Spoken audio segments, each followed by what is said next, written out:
Hi, I'm Francesca Albrezzi, and this is another video in the OARC series on NotebookLM for research. In this session, we'll focus on using the RAG-based AI tool to help us break down and synthesize a large corpus of text. We'll cover how to generate thematic clusters and track debates between authors. Now, this tool is good for working with a text corpus, a large data set for text analysis, which NotebookLM can help manage and query. So let's start by finding a text. If you go to Project Gutenberg, you can type in the Federalist Papers, and you'll be able to read now online. You'll want to save this file, so copy and paste it, right? And save it as a text file for use. Then you'll migrate to NotebookLM, and you're going to add it as a resource. When you do, you'll find it here in your Sources panel. And this will give you a brief overview of the text that you've input. Then you can begin to query that text. So one really great thing about NotebookLM is the citation advantage. So say I ask, what is the primary argument in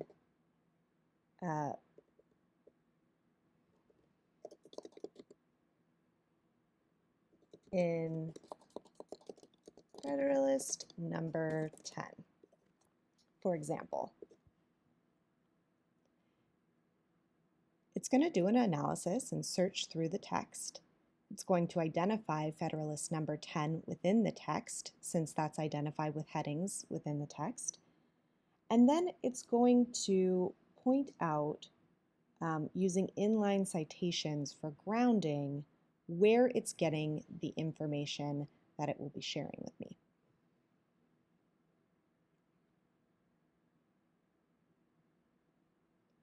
And this takes just a minute or two to do. And there we go. So what we're seeing here in the results are these little footnotes. And these footnotes are essentially citations back to the text. And so you have an understanding of where the information is getting pulled and synthesized from.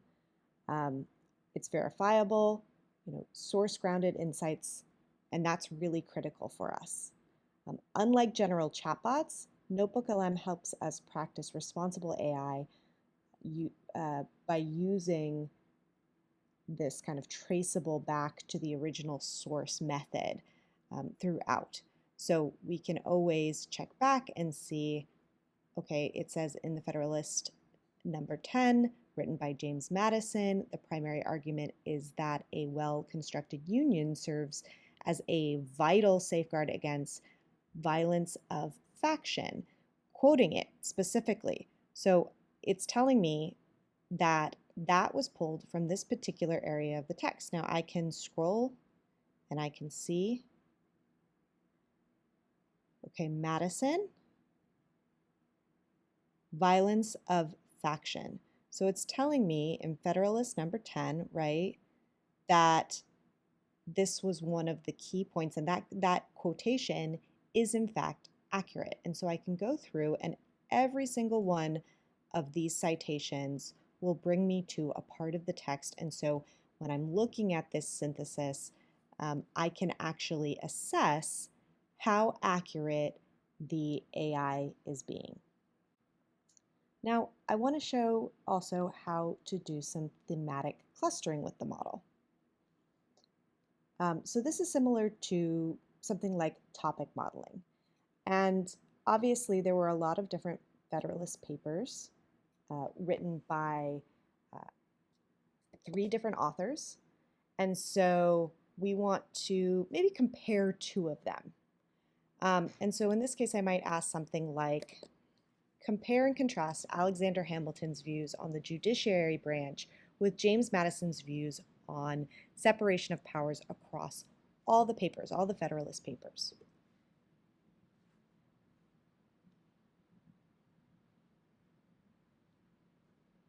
And again, it's going to take a minute or two to go through the text and synthesize that information for us. This demonstrates a form of AI-assisted thematic clustering or grouping related ideas without manually reading every word. And this mirrors the goals of computational topic modeling in digital humanities, but maybe in a more accessible or natural language format. So we'll see here that it's gone ahead and compared, right, and said that they both advocate for government structure that prevents the concentration of power. However, Madison focuses on functional interaction and mutual control between the branches, while Hamilton focuses on institutional independence and specific protective roles of the judiciary, right? And so once we have something like this, we can take this even further using the studio tools over here on the right. So what I can do is I can save this response to Note. And when I do, you'll see it's going to generate that over here on the side. And this is how you save your work as you go within NotebookLM. You can copy and paste it out, or you can save it within your notes here, and you'll see it within your studio. Now, once I do that, I can actually convert it to a source for it to then be analyzed itself. So the response that it's developed here can become a source. So I can convert it by clicking on these three dots, and then I see it brought over into my sources section. Now, you'll notice in the sources section, I have check marks on the side here. So I can actually deselect the full ebook of all the Federalist Papers and just focus on this response if I want to do some further analysis. Another thing that we can do with NotebookLM is create visuals that map the structure of an argument. So for example, we might ask it to create an outline of the argument in Federalist number 51. That includes the main claims and evidence used to support them. So here we have an example of that, and it's broken it down for us. And then what we can do is we can convert this to a source just like we've done previously. First, we save to note.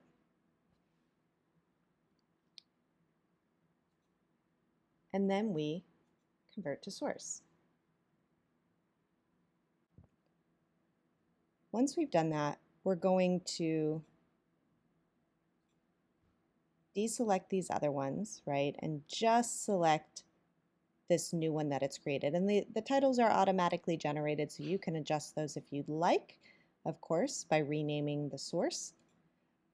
But we'll leave this as it is for now, and then we can have it be turned into a mind map. Now, this will take a few minutes. I've done it already down here, and we can take a look as it maps it out. So if you happen to be a visual learner, and I can adjust these screen windows so I can see better, right? This will create a branch of the argument so that I can trace through the main claims. And as you can see, it's adjusting over here. So again, I have that grounding where I can go back in and I can check and double check again and again to see the main claims and go back to the text itself. So I'm always staying grounded within the text and making sure that what's being represented in the visualization and the way that it's structured is in fact coming directly from the original text. Another way of working with NotebookLM and large text is that you can do some keyword extraction or glossary generation. So in this case, we might ask something like, generate a glossary of key political and philosophical terms used within the Federalist Papers, and then maybe give some examples, right, to help it understand what types of terminology we're looking for. This is really great if you're new to a particular source, or you're collaborating with researchers that are perhaps, you don't have the same discipline background, right? So you're working in jargon that's new to you, and you might need to get a sense of how they use terms versus how you intend to use terms.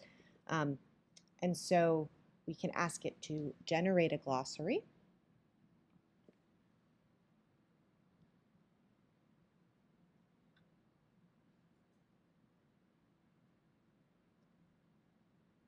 This automated keyword extraction allows for building a consistent lexicon of the era, methodology which can be used to standardize your analysis of terminology, and it can also create flashcards or quizzes to help you test your retention. So if you're studying this material and you want to make sure that you have the concepts down, you're able to do that using these studio tools here on the side, right? Quizzes or flashcards. So for example, government flashcards, right? This is going to teach you a little bit about these terms and quiz yourself on the information within the corpus. So if you perhaps aren't a reader or find reading large, dense texts difficult, right? Especially if you have no previous knowledge of what's going to be in the text. One thing that might be helpful is the audio overview. In these audio overviews, they will create automatically a podcast style summary of the things presented in your text. And so you'll have two voices, narrators, that will walk you through some of the main points of the text and give you a place to start. Now, what's nice about this is that you can ask it to summarize the primary concerns of the authors of the Federalist Papers regarding the weaknesses of the Articles of Confederation, for example, right? So if you wanted to target a specific area, specific part of the text and get a better understanding, this can be really great for accessibility, right? It provides an auditory learning resource supporting different learning styles. There's also that contextualization, right? And it ensures a foundational grasp of the text purpose before diving into a close reading. And then finally, it's a really good review tool. The audio can serve as a quick and portable review of core arguments. So say you don't have time to go through and reread every little thing, but you want to refresh your memory. This is a great way to do that quickly. One thing I also want to point out is that you can, in these podcast style overviews, have it go into interactive mode. And by joining the podcast, you can ask the hosts, the AI host, to follow up on questions in real time. So you can be listening along and then join the podcast and either type or respond directly to ask a question. Welcome to the deep dive. Today we are cracking open the source material behind the American government itself. We're looking at the Federalist Papers. And this isn't just a dry historical document, is it? This was a sales pitch. Oh, it was the political campaign of, our listeners got something to share. Let's hear it. Can you tell me about the 3 main points that I need to know about the 6 key arguments in the Federalist Papers? Oh, that is a fantastic question to jump in with. I love how you're already looking for the core takeaways. To simplify it, the 6 arguments essentially cover the why, the how, and the safety of the Union. If we had to boil those down to 3 main points for you. First, the Union is your ultimate shield against both foreign enemies and internal military rule. Second, the current system. So you can see how you could have a sort of conversation with the text in that way if that is a benefit to you and helps you kind of get to the meat of the questions that you have about a particular text.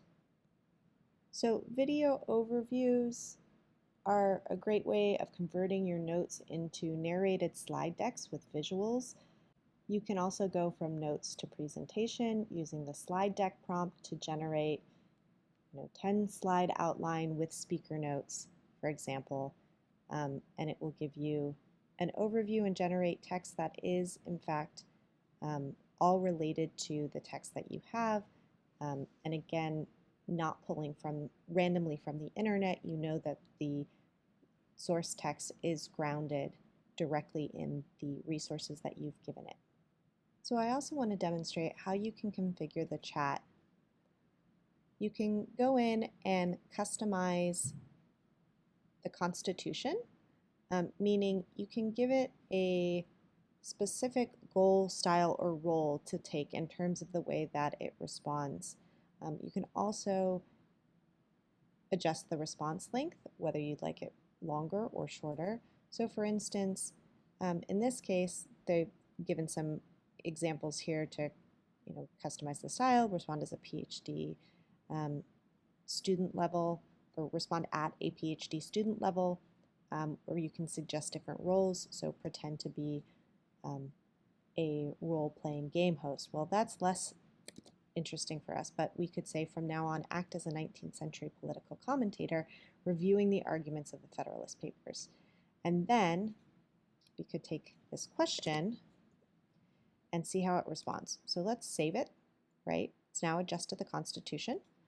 And hopefully, when we ask it, how would you critique Madison's concept of the extended republic, it's going to respond from that particular point of view, right? All of a sudden, it's now responding in the first person. And again, it's still grounding the arguments directly within the text, but it reads differently, right? It reads as if it was a first person writing a narrative. You can also adjust your prompts. So in adjusting your prompts, you can have it respond from a particular author so that you're only getting like that primary author's point of view. And so here we see, because I haven't selected the overall text and I've been focused on just this text, it actually can't answer because it's only looking at Federalist number 51. And so here's where you can see how this is really pulling from the text or the sources that it's given. If I adjust and ask again, now looking at the entirety of the text, now we see that it's pulling from all of the Federalist Papers, and we can again double check our work, right, and make sure that it is in fact pulling these quotes accurately from the original source text, which we see here. Thank you so much for watching this OARC workshop video. We really value your input, so please take a moment to share your feedback on our workshops by scanning the QR code on the screen or following the short link provided. We hope this session was helpful and look forward to seeing you in our next tutorial.